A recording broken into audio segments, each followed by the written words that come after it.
Hello friends, in today's lecture we are going to discuss about the equipotential surfaces। तो यहाँ पे जो potential word है जिसे हम इलेक्ट्रिक पोटेंशियल बोलते हैं वही वर्ड है जो यहाँ पे इक्विपोटेंशियल सरफेसेस में हम यूज करने वाले हैं। तो ये जो पोटेंशियल वर्ड था इलेक्ट्रिक पोटेंशियल, इसे हमने स्टडी किया है इससे पहले, उसके बारे में डिफरेंट फॉर्मूलाज तैयार किए हैं। Electric potential due to point charge, due to electric dipole and electric potential due to system of charges. इन डिफरेंट कंडीशंस के लिए हमने फॉर्मूलाज भी तैयार किए थे। जो इलेक्ट्रिक पोटेंशियल की बेसिक डेफिनेशन थी वो क्या डेफिनेशन थी? द इलेक्ट्रिक पोटेंशियल, जिसे हम सिंबल यूज करते थे कैपिटल फी।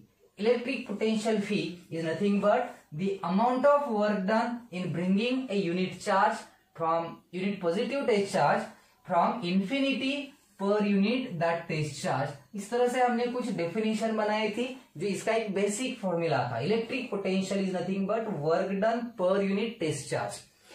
अगर हमें किसी पॉइंट चार्ज की वजह से जो इलेक्ट्रिक पोटेंशियल है उसे अगर निकालना था तो उसके लिए भी हमने जो फॉर्मूला डिराइव किया था वो फॉर्मूला था constant into charge upon distance. ये फॉर्मूला, ये भी इलेक्ट्रिक पोटेंशियल का फॉर्मूला है, electric potential due to a point charge. तो यहाँ पे मैंने एक पॉइंट चार्ज कंसीडर किया है Q। Q is a point charge which is at this place and this is the electric field due to this point charge. अगर ये positive charge है तो इलेक्ट्रिक फील्ड आउटवर्ड डायरेक्शन में यहाँ पे तैयार होगी। अब इस इलेक्ट्रिक फील्ड में मैं एक पॉइंट कंसिडर करने वाला हूं। This is a point, A point which is at a distance r from the charge। इस a पॉइंट का इस चार्ज से जो डिस्टेंस है वो है यहाँ पे स्मॉल r। अब इस a पॉइंट पे जो इलेक्ट्रिक पोटेंशियल होगा, इस चार्ज की वजह से यहाँ पे कुछ पोटेंशियल है and that electric potential is this value. ये जो यहाँ पे फॉर्मूला लिखा है, this is the electric potential at a due to this point charge क्यों, इसे हमने इससे पहले वाले वीडियो में डिराइव भी किया था। अब ये जो इलेक्ट्रिक पोटेंशियल है इस ए पॉइंट पे वो इतना है, इसके एक फिक्स वैल्यू है। अब इसी इलेक्ट्रिक फील्ड में कोई और पॉइंट होगा क्या यहाँ पे जिस पॉइंट पे भी सेम पोटेंशियल हमें मिल सकता है? तो यहाँ पे अगर मैंने कोई और पॉइंट कंसिडर किया, सपोज एक दूसरा पॉइंट है बी पॉइंट, इसी सेम फील्ड में सेम चार्ज की वही इलेक्ट्रिक फील्ड है जिस इलेक्ट्रिक फील्ड में हमने एक दूसरा पॉइंट कंसीडर किया B point, that B point is also at a distance of r from this charge. जबकि चार्ज सेम है, डिस्टेंस भी सेम है, मतलब चार्ज सेम है, डिस्टेंस सेम है, ये तो कांस्टेंट है, मतलब बी पॉइंट पे भी सेम यही पोटेंशियल होगा। मतलब इलेक्ट्रिक पोटेंशियल की value at point A and at point B remains same. तो यहाँ पे अगर हम इस फील्ड में इस तरह से अगर पॉइंट कंसिडर करेंगे, इन सभी पॉइंट का जो डिस्टेंस है वो इस सेंट्रल चार्ज से जो डिस्टेंस है वो डिस्टेंस हम कितने लेने वाले हैं? Small r। और अगर इन सभी पॉइंट का हमने लोकस लिया तो आपको पता चलेगा कि हमें यहाँ पे एक स्फेरिकल सरफेस मिलेगा। यहाँ पे हमें क्या मिला? एक स्फेरिकल सरफेस। अब इस स्फेरिकल सरफेस के बारे में सोचिए। इस स्फेरिकल सरफेस पे कहीं पे भी आपने कोई पॉइंट कंसिडर किया, कोई भी प्लेस लीजिए, अगर कहीं पे भी आपने पॉइंट कंसिडर किया तो उस पॉइंट पे जो इलेक्ट्रिक पोटेंशियल होगा वो सेम ही होगा क्योंकि चार्ज तो वही है और इस सरफेस पे कोई भी पॉइंट हो तो डिस्टेंस r ही आएगा। मतलब इस सरफेस पे आपने कहीं पे भी पॉइंट कंसिडर किया तो इलेक्ट्रिक पोटेंशियल की वैल्यू जो है वो वैल्यू किस तरह से होगी? वो सेम होगी, कांस्टेंट रहेगी। तो हम इस सरफेस को बोलने वाले हैं इक्विपोटेंशियल सरफेसेस। इक्विपोटेंशियल इस वर्ड में ही सब है। पोटेंशियल तो हमें पता है, इसे इक्विपोटेंशियल बोला है इसलिए क्योंकि वो जो सरफेस होता है इस सरफेस पे आप कहीं पे भी पॉइंट कंसिडर करें तो इलेक्ट्रिक पोटेंशियल की वैल्यू सेम मिलती है। इसी वजह से इसे हमने इक्विपोटेंशियल सरफेस बोला है। तो equipotential surface is nothing but the surface on which the electric potential remains same at every point.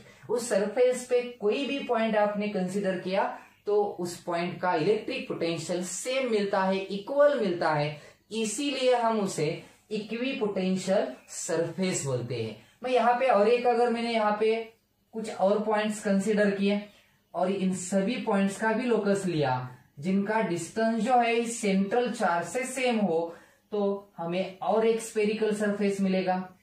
अब ये जो दो सरफेस मैंने यहाँ पे ड्रॉ किए हैं, ये दोनों सरफेस इक्विपोटेंशियल सरफेस है, पर ये दो अलग इक्विपोटेंशियल सरफेस है, सेम नहीं है।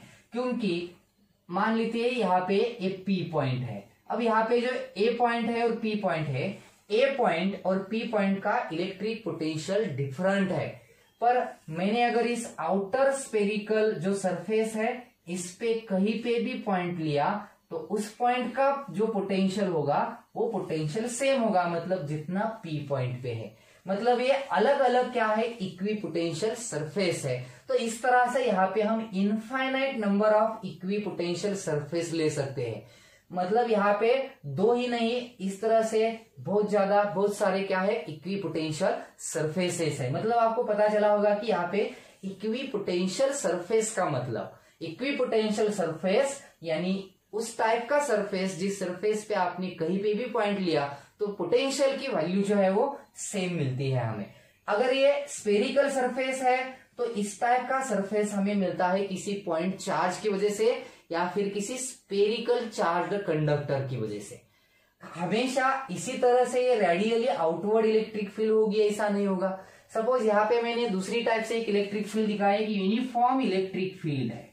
अब इस यूनिफॉर्म इलेक्ट्रिक फील्ड में अगर हमें इक्विपोटेंशियल सरफेस कंसीडर करना हो तो यहाँ पे हमें सेम पोटेंशियल वाले पॉइंट्स फाइंड आउट करने होंगे, क्योंकि इक्विपोटेंशियल सरफेस पे तो इलेक्ट्रिक पोटेंशियल कांस्टेंट होता है।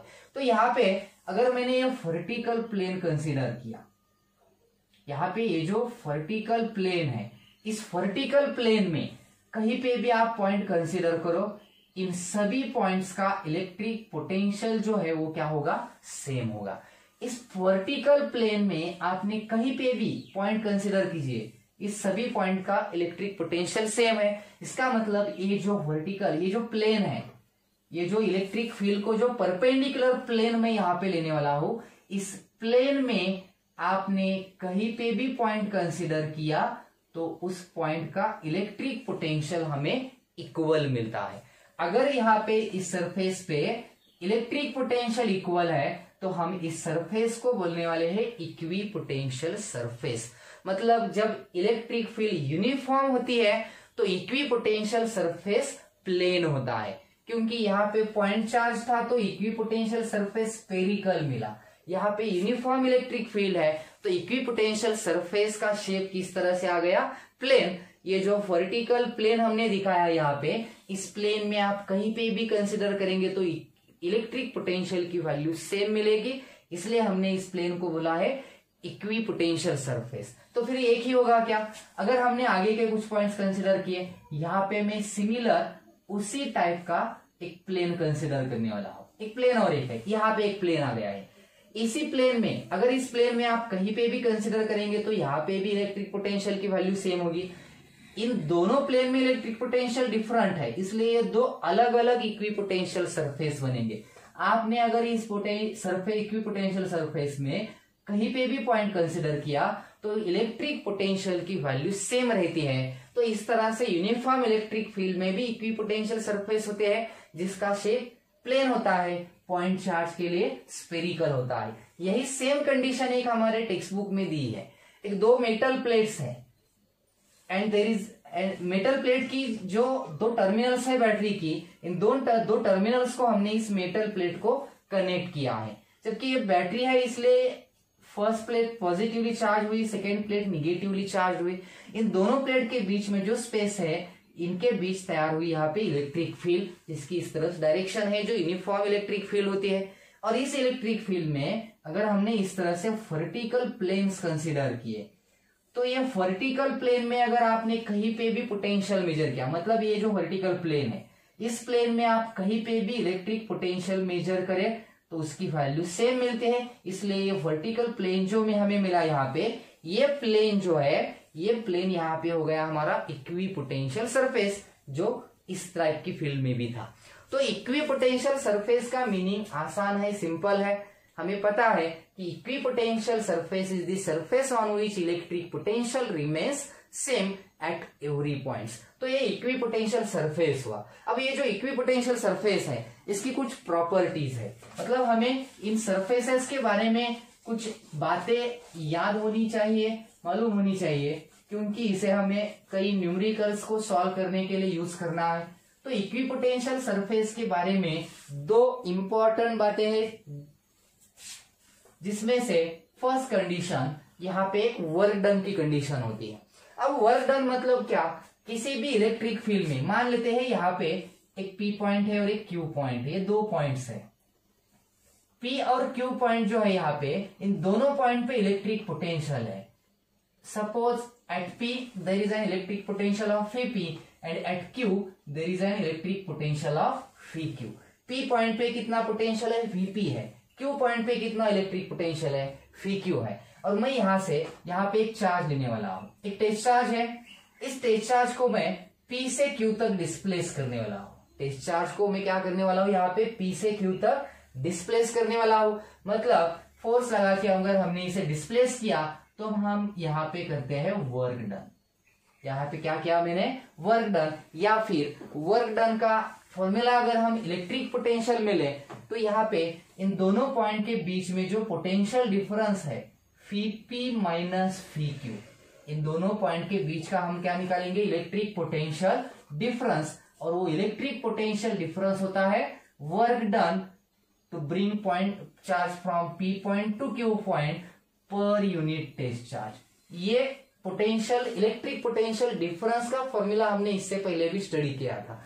अब जबकि यहाँ पे इन दोनों के बीच का इलेक्ट्रिक पोटेंशियल कितना होगा, ये जो दोनों पॉइंट्स है, पी पॉइंट हो या क्यू पॉइंट हो, ये दोनों पॉइंट इक्वी पोटेंशियल सरफेस पे है। और अगर ये इक्वी पोटेंशियल सरफेस पे दोनों पॉइंट है तो इन दोनों का पोटेंशियल तो सेम होगा, मतलब phi P equal to V Q, और इन दोनों का सब्ट्रैक्शन हमें मिलेगा 0। तो 0 इक्वल टू वैल्यू आ गई W P Q upon Q not. मतलब यहाँ पे वर्क डन W की वैल्यू हमें मिलती है 0। मतलब यहाँ पे वर्क डन कितना है, 0 मिला। इसका मतलब यह है कि if we displace a unit positive charge from one point to another point on the equipotential surface, then the amount of work done is always 0। किसी भी इक्विपोटेंशियल सरफेस पे अगर हम एक किसी चार्ज को, डिस्चार्ज को डिस्प्लेस करते हैं तो उसके लिए जो वर्क होता है, अमाउंट ऑफ वर्क डन, वो 0 होता है। और ये हमेशा 0 ही होता है, क्योंकि इक्विपोटेंशियल सरफेस पे पोटेंशियल डिफरेंस हमें मिलता ही नहीं है। कोई भी सरफेस हो, इक्विपोटेंशियल सरफेस हो, तो वहां पे उस सरफेस पे इलेक्ट्रिक पोटेंशियल की वैल्यू तो सेम होती है। और अगर इलेक्ट्रिक पोटेंशियल की वैल्यू इक्वल है तो इलेक्ट्रिक पोटेंशियल डिफरेंस नहीं मिलेगा। और अगर इलेक्ट्रिक पोटेंशियल में डिफरेंस नहीं है तो वर्क डन भी हमेशा क्या होगा, 0 होगा। तो ये सबसे पहली कंडीशन याद रखिए कि इक्विपोटेंशियल सरफेस पे अगर हम किसी टेस्ट चार्ज को डिस्प्लेस करते हैं या फिर मूव करते हैं तो वर्क डन की वैल्यू हमेशा कितनी होती है, 0 ही होती है। अब सेकेंड कंडीशन में यहां पे हम सोचते हैं, सपोज एक इक्विपोटेंशियल सरफेस है, एक मैंने यहाँ पे जो ड्रॉ किया है एक इक्विपोटेंशियल सरफेस है, स्फेरिकल सरफेस किसी टेस्ट चार्ज का हो। इस सपोज ये चार्ज था हमारा, यही डायग्राम को लेते हैं, एक टेस्ट चार्ज है और इसका एक इक्विपोटेंशियल सरफेस है। इसका मैंने थोड़ा सा यहाँ पे पार्ट दिखाया है। और ये क्या है, हमारी इलेक्ट्रिक फील्ड है जो आउटवर्ड डायरेक्शन में तैयार हुई है। मान लेते हैं यहाँ पे इस सरफेस का एक स्मॉल पार्ट हमें कंसिडर किया, जिसे मैं यहाँ पे कहने वाला हूं डीएल। डीएल मतलब इस इक्विपोटेंशियल सरफेस की एक स्मॉल लेंथ मैंने कंसिडर की है, डीएल है, पूरी तो होगी, इसकी एक स्मॉल लेंथ कंसिडर की है। अब मैं क्या करने वाला हूं, यहाँ पे दो पॉइंट लेते हैं, ए और बी पॉइंट है। ए बी जो लेंथ है वो डीएल है, ये जो डिस्टेंस है ए बी। अब मैं यहाँ पे एक टेस्ट चार्ज प्लेस करने वाला हूं ए पॉइंट पे। अब ए पॉइंट पे टेस्ट चार्ज प्लेस किया, अब मैं इसे ए से बी तक डिस्प्लेस करने वाला हूं। अब इसकी डिस्प्लेसमेंट कितनी होगी, डीएल होगी।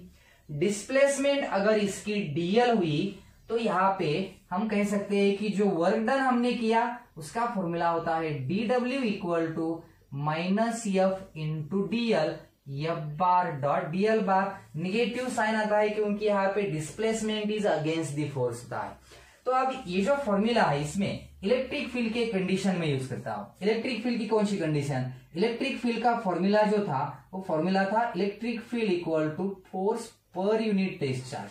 अब जबकि यहाँ पे जो टेस्ट चार्ज है इसे मैं मानता हूं 1 कूलम है, एक यूनिट चार्ज है। अगर ये 1 कूलम है तो electric field is equal to force आता है, और ये वर्क डन का फॉर्मूला हमें मिलता है dw equal to minus E bar dot dl बार। इन दोनों का प्रोडक्ट क्या आ जाएगा? E dl cos theta. अब यहाँ पे जी ये जो वर्क डन है dw, ये कौन सा वर्क डन है? ये वर्क डन है to displace a charge from point A to point B। अब ये वर्क डन कितना है तो हमें पता होना चाहिए कि अभी मैंने बताया अगर ये सरफेस इक्विपोटेंशियल सरफेस है, ये सरफेस अगर किस तरह का होता, इक्विपोटेंशियल सरफेस होता, तो इस सरफेस पे ए पॉइंट ए हो या पॉइंट बी हो, दोनों का पोटेंशियल तो सेम होता है। और अगर इलेक्ट्रिक पोटेंशियल दोनों का सेम हो तो उनके बीच का डिफरेंस कितना आया? 0। और अगर इन दोनों पॉइंट में इलेक्ट्रिक पोटेंशियल डिफरेंस 0 है तो यहाँ का वर्क डन भी 0 है। मतलब यहाँ पे जो अमाउंट ऑफ वर्क डन है वो 0 है, तो ये प्रोडक्ट हमें मिलता है E dl cos थीटा, इसकी वैल्यू मिलती है 0। मतलब यहाँ पे cos थीटा की वैल्यू आ गई 0, तो थीटा की वैल्यू आई 90 डिग्री। थीटा क्या था? थीटा था इलेक्ट्रिक फील्ड, और इस ये जो यहाँ का एलिमेंट था dl, इन दोनों के बीच का ये एंगल था। अब अगर हम कंसिडर करें तो यहाँ पे थीटा की वैल्यू थीटा की वैल्यू यहाँ पे कितनी आ गई है? 90 डिग्री आ गई। अब यहाँ पे अगर 90 डिग्री वैल्यू इन दोनों के बीच मिली, इसका मतलब इलेक्ट्रिक फील्ड और ये जो dl एलिमेंट है, इन दोनों के बीच का जो एंगल है वो 90 डिग्री है। यहाँ पे मैं क्या बोल रहा हूं याद रखिए, ये जो एलिमेंट है dl, ये और ई बार मतलब इलेक्ट्रिक फील्ड की direction, electric field and dl बार, ये दोनों एक दूसरे को किस तरह से है? परपेंडिकुलर है, क्योंकि दोनों के बीच का एंगल जो है वो कितना मिला हमें? यहाँ पे 90 डिग्री मिला। और इस कंडीशन को हम किसी भी इक्विपोटेंशियल सरफेस के लिए यूज कर सकते हैं। कौन सी कंडीशन? इलेक्ट्रिक फील्ड की direction, the direction of electric field, मतलब यहाँ पे ये जो इलेक्ट्रिक फील्ड की डायरेक्शन है, इलेक्ट्रिक फील्ड की डायरेक्शन इक्विपोटेंशियल सरफेस को हमेशा परपेंडिकुलर होती है, क्योंकि इक्विपोटेंशियल सरफेस इलेक्ट्रिक फील्ड के लिए हमेशा परपेंडिकुलर है, क्योंकि यहाँ पे इलेक्ट्रिक एंगल की वैल्यू कितनी हमें मिलती है? 90 डिग्री मिलती है। कोई भी हो, स्पेरिकल टाइप का इक्विपोटेंशियल सरफेस हो, यूनिफॉर्म इलेक्ट्रिक फील्ड में हमने जो प्लेन सरफेस लिया था वो सरफेस हो, किसी भी टाइप का इक्विपोटेंशियल सरफेस हो, तो वो इक्विपोटेंशियल सरफेस, उस सरफेस और इलेक्ट्रिक फील्ड के बीच का एंगल हमेशा 90 डिग्री होता है। मतलब दोनों इलेक्ट्रिक फील्ड के डायरेक्शन और इक्विपोटेंशियल सरफेस हमेशा एक दूसरे को परपेंडिकुलर होते हैं। एक दूसरी बात है जो हमें याद रखनी है, मतलब सेकेंड कंडीशन क्या है? इलेक्ट्रिक फील्ड की डायरेक्शन और इक्विपोटेंशियल सरफेस हमेशा एक दूसरे को क्या होते हैं? परपेंडिकुलर होते हैं। और एक बात है, एक सिंपल कंडीशन है कि दो इक्विपोटेंशियल सरफेस अगर हो, कोई अलग अलग इक्विपोटेंशियल सरफेस हो, तो वो दो सरफेस कभी एक दूसरे को क्रॉस नहीं करते। Two different equipotential surfaces never intersect each other. मान लेते हैं यहाँ पे एक इक्विपोटेंशियल सरफेस है और इसका पोटेंशियल है φ1। इस सरफेस पे कहीं पे भी आपने कंसिडर किया तो इलेक्ट्रिक पोटेंशियल कितना है? यहाँ पे φ1 है। दूसरा एक इक्विपोटेंशियल सरफेस है और इस सरफेस पे इलेक्ट्रिक पोटेंशियल की वैल्यू φ2 है। यहाँ पे φ1 is not equal to v2, मतलब दोनों की वैल्यू यहाँ पे सेम नहीं है। अगर इन दोनों की वैल्यू सेम नहीं है तो अगर हमने इन दोनों का ये इंटरसेक्शन का पॉइंट देखा तो इस पॉइंट पे तो हम कह सकते हैं v1 इक्वल टू φ2 मिलेगा, जबकि हमने तो कहा था कि ये दो अलग अलग इक्विपोटेंशियल सरफेस है, मतलब इन दोनों सरफेस पे अगर हमने पोटेंशियल कंसिडर किया तो वो डिफरेंट है, पर इस पॉइंट पे तो ये पोटेंशियल सेम लेना पड़ेगा। इसलिए मैंने कहा था कि दो डिफरेंट इक्विपोटेंशियल सरफेसेस हो तो वो एक दूसरे को कभी क्रॉस नहीं करते या इंटरसेक्ट नहीं करते। ये तीसरा पॉइंट था जो हमें याद रहना चाहिए। इस तरह से हम इक्विपोटेंशियल सरफेस के ये जो कंसेप्ट है इसे यूज करने वाले हैं। कुछ बेसिक कंसेप्ट है, इसमें सिर्फ 2-3 बातें हैं जो हमें ठीक से याद रखनी है। कौन सी 3 बातें हैं? पहली कंडीशन, किसी भी इक्विपोटेंशियल सरफेस पे अगर आप किसी डिस्चार्ज को डिस्प्लेस करते हैं तो वर्क डन जो है हमेशा 0 होता है। सेकेंड कंडीशन ये है कि इक्विपोटेंशियल सरफेस और इलेक्ट्रिक फील्ड की डायरेक्शन हमेशा एक दूसरे को परपेंडिकुलर होती है। और तीसरी condition, 2 different equipotential surfaces never intersect each other. ये 3 बातें अगर आपको याद हो तो इक्विपोटेंशियल सरफेस के बारे में आपको ज्यादा कुछ पढ़ने की जरूरत नहीं है, क्योंकि एक सिंपल थ्योरेटिकल कंसेप्ट है जिसे हमें किसी और कंसेप्ट में या फिर न्यूमेरिकल में इसे हमें यूज करना है। Okay, thank you.